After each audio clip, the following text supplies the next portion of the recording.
No, don't worry.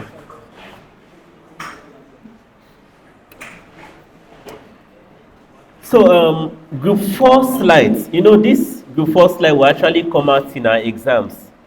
It's a very serious area of interest. Security for IoT devices.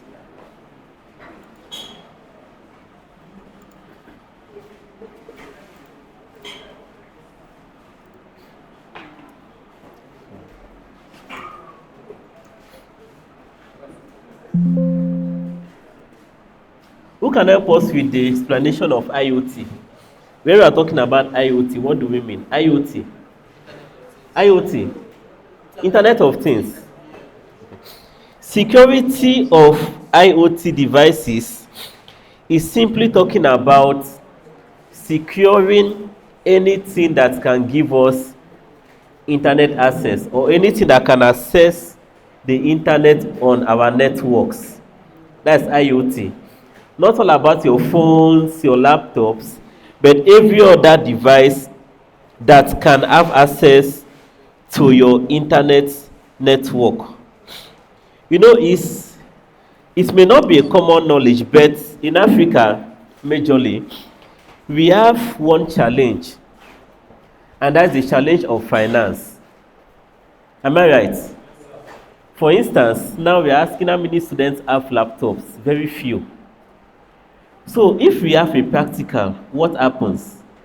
Maybe the school does not have some finance to purchase high-end laptops. Now we have the computer lab, and I said we can't use that lab because the systems there can't even take the softwares that we use in this class. So assuming that lab or this lab there's a network existing. And the network was built for something different. And they are meant to have computer systems here, but the systems may not be enough. What will we now do? Students, bring your computer systems. Bringing your computer systems, remember, those systems, some of them may be affected by viruses. Some of you may be downloading cracks and other things. And we don't know the state of your systems. We just tell you, bring your systems, as if you're practical. That is what we call BYOD. Bring your own device.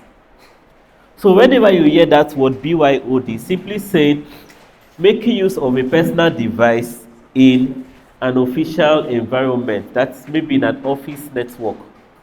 So the same thing applies in an organization. You may go to some organizations, they will tell you personal systems are not allowed. Why are they saying so? They are very strict on their policies. In fact, some organizations, you cannot put in flash drive on a system. Once you go to an office, you can't put in flash. You must always transfer files through email. Because it's generally believed that flash drive can be used to execute attacks. Some laptops or some systems, once you put in a flash, it opens automatically. Have you seen it? Have you seen this? It's a system like that. Please, if your system is like that, let's know. Once you put in a flash, the folder opens automatically. That is a problem. And by default, most systems are set to open automatically, but that's a challenge. It means that if you got a virus that is meant to execute once, we call flash removable media. Flash, CD, they are called memory card removable media. So once the virus instruction is to execute, once it is in an operating system, it means that by simply putting a flash on your system can get infected immediately. Because your system was set to automatically execute instructions from any removable media. So as a cybersecurity student, it's wise you go to your folder options and disable automatic opening of folders or automatic opening of removable devices. Very, very important. Are we following?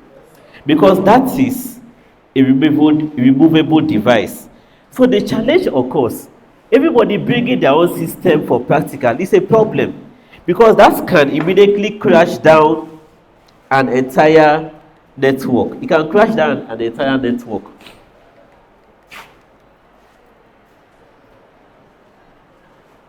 We already talked about mobile devices. I've been talking about it several times now about softwares affecting devices through phishing links, compromised websites, deceptive emails. And there are some areas, I think they recommended some. Okay, we talked about this already. So, leak data may be leaked. Another case scenario, what if the company's network is corrupted and your laptop has private files? It means that once you bring in your system to that office network, your data may be affected. You may see a question under the challenges.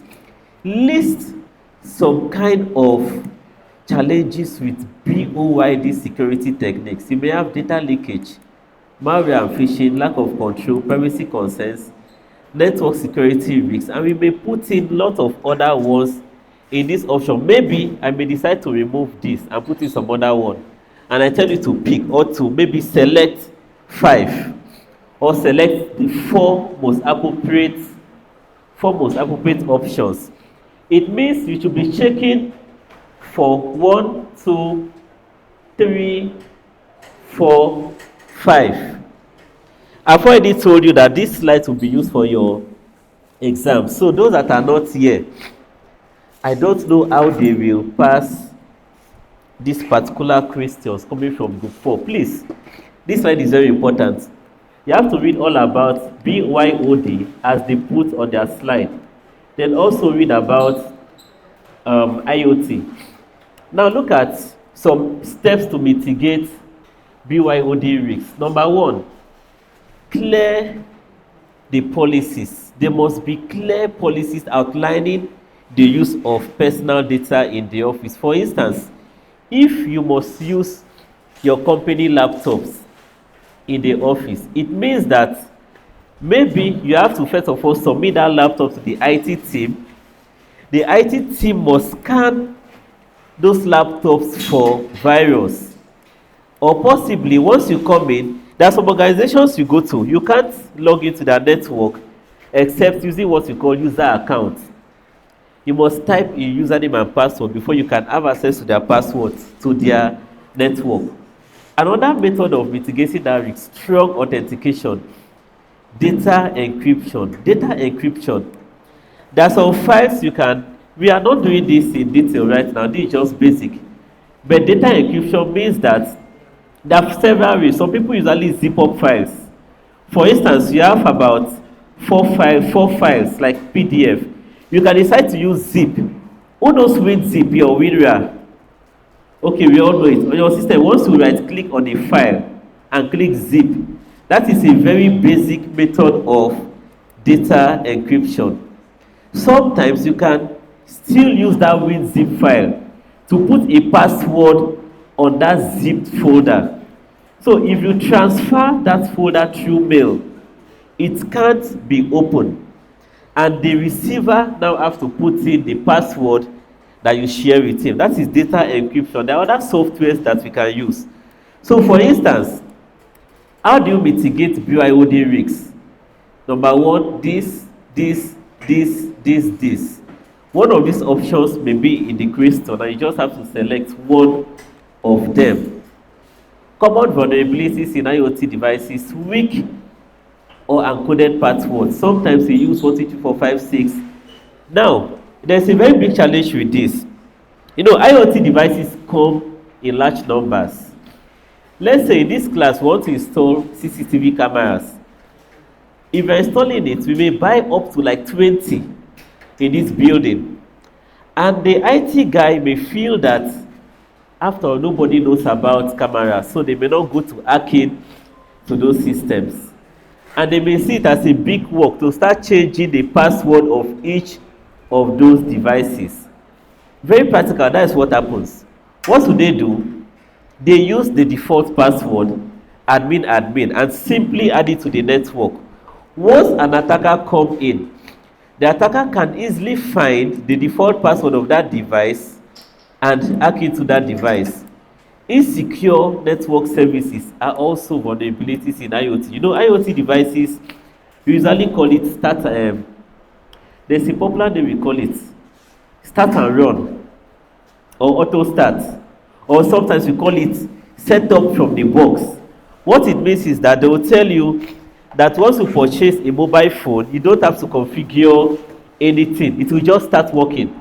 That is how OEMs now manufacture their devices, but that's a very big risk, because using that, it means that hackers also know the services on that network and it can be exploited. Consequences of those vulnerabilities: there must be data breaches. Botnet attacks can occur. Remember, we talked about this in the last class. Physical damage, unauthorized access. So these are some steps we can use to mitigate issues arising from IoT: changing of default password, keeping devices updated, secure Wi-Fi network, research before you buy, and also you have to be aware of privacy settings. Please go back and read up group 4 slides. Go back and read up group 4 slides. Let's move over to group 2.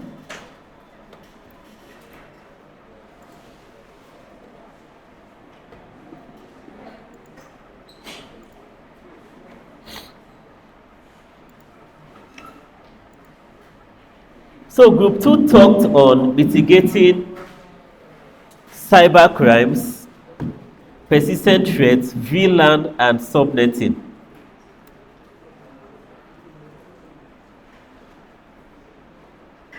My interest in this slide is on data security and network segmentation, but you have to know that in investigating cyber crimes, there are various kinds of forensics that occur. You have learned forensics. Who can simply just give us a brief overview when we are talking about forensics? What do we mean? Forensics. That is a course on its own. Someone should help us. Forensics. Please come and assist us. Yeah. Forensics.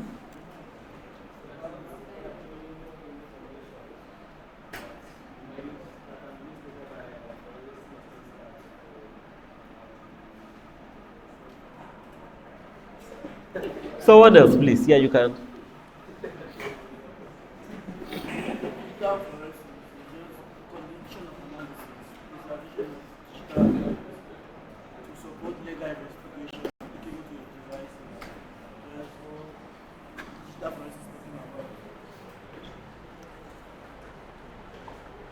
Okay, someone else, please. Forensics.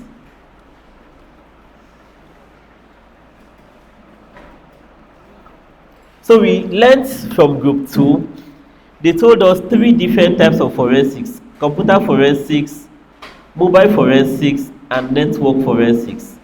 Forensics in English terms simply mean analysis.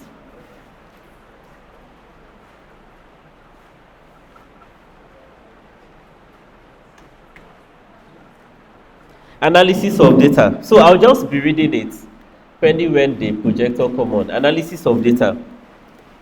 So in computer forensics, it simply means analyzing computer systems and storage devices, possibly to identify malwares, unauthorized access, or data breaches. There is a way, you may not be aware, whatever flash drive you are using, if you like, you format it from today to tomorrow, data can still be recovered from this flash. Data can still be recovered no matter, like your phone, even if you keep formatting, if maybe I want to recover those data on the phone, it can be recovered. If you like, you delete text messages from beginning till now. If we must recover those text messages from your phone, it can be recovered. That is the job of forensics experts. What now matters is how fast it can be done. That depends on how secure was the data encrypted. In mobile forensics, we are simply examining mobile devices to retrieve call logs, SMS, social media communications, app data, and GPS location history. Network forensics simply mean analyzing of network, and that is very critical. Remember, I told us in some of our classes that there is a way network can be analyzed, and we would know exactly the sites people on the network have visited. There are several steps involved in this. I won't go through it. You can read up the slides on your own.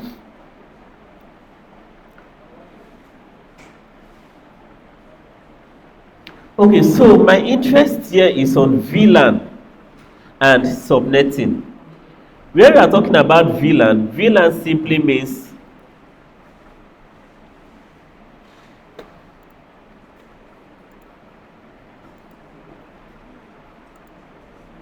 VLAN simply means virtual network adapters, virtual local area network. So let me explain it practically.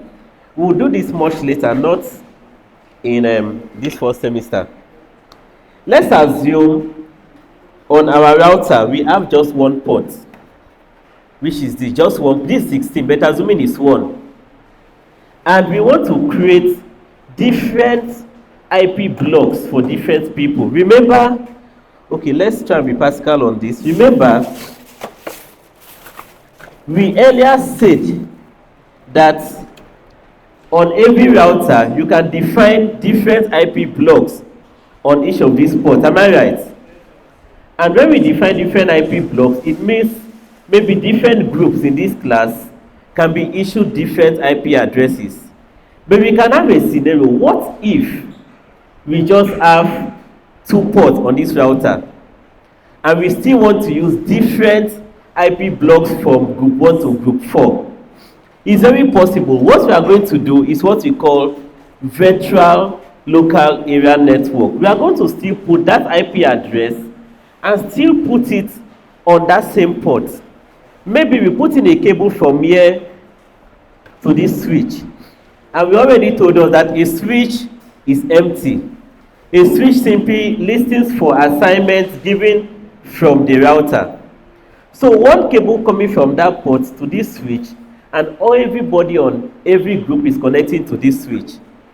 So using virtual local area network, we can use one port and make sure that everybody connecting will still get the same IP address they are meant to get, as if they are connected to each of those ports. That is what is called virtual local area network, which sometimes we also call it network segmentation. It works hand in hand with network segmentation. Network segmentation is the practice we call subnetting. Why do we implement subnetting on the network? This is a very key question that you would see in your exam. Why do we implement subnetting on the network? Now, an attacker came to this class with his own device. Remember, we talked about BYOD policies about 10 minutes ago. So if the attacker comes to this class, he is plugging his system to our network. And what if we were using 192.168? What if we were using this for everybody? 192.168.20.1 for the entire group 1 to group 4. If an attacker is in group 2 and he connects to this, it means he's getting 20 dot something. If he puts in a virus to attack, you know what the virus is doing? It is attacking our subnet. Maybe he is trying to tell the network that he is not prepared for the exam, so that network should crash.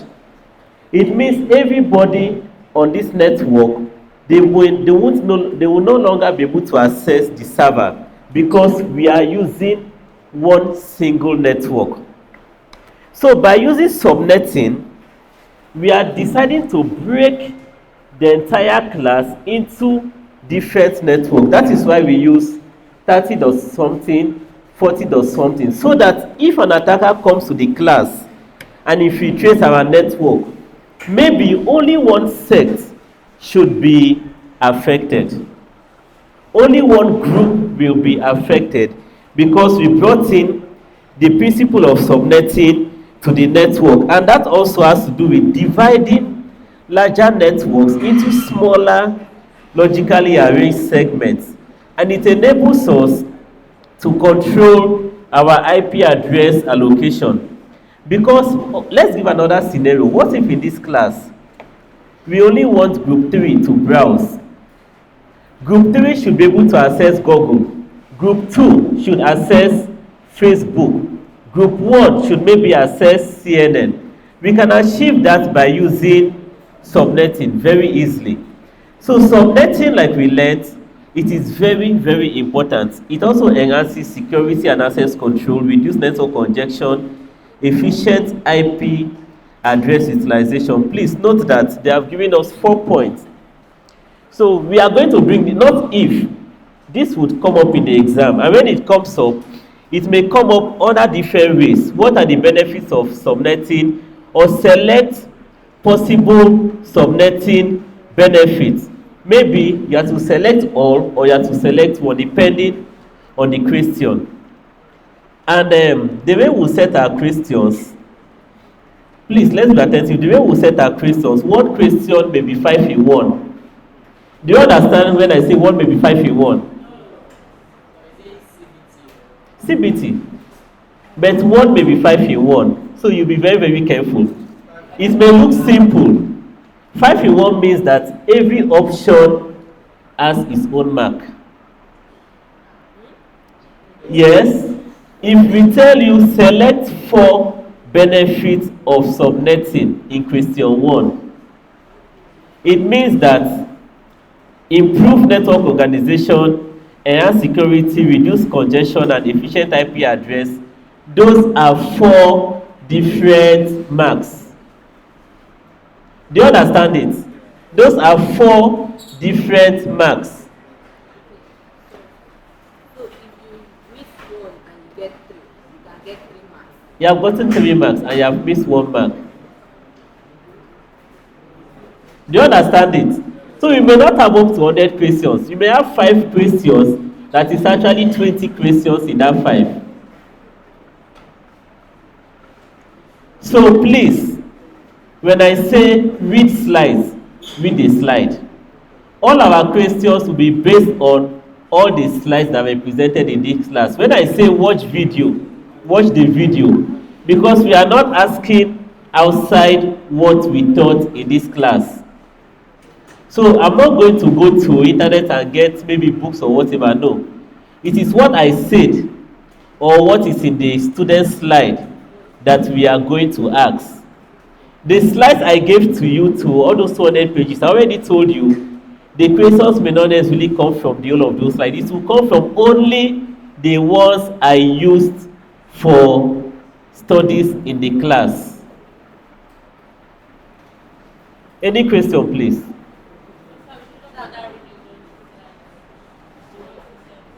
You read the slides I talked about in the class. If I went from slide 1 to 50, that means you read it. But if I gave 200 and only used 20 slides, that means those 20 slides is what will be important for exam purpose. The rest would be for knowledge purpose. Overview of mitigation strategies. How do we mitigate against APT? Please look at this.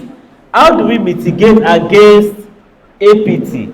APT means advanced persistent threat. Are we seeing it? APT means advanced persistent threat.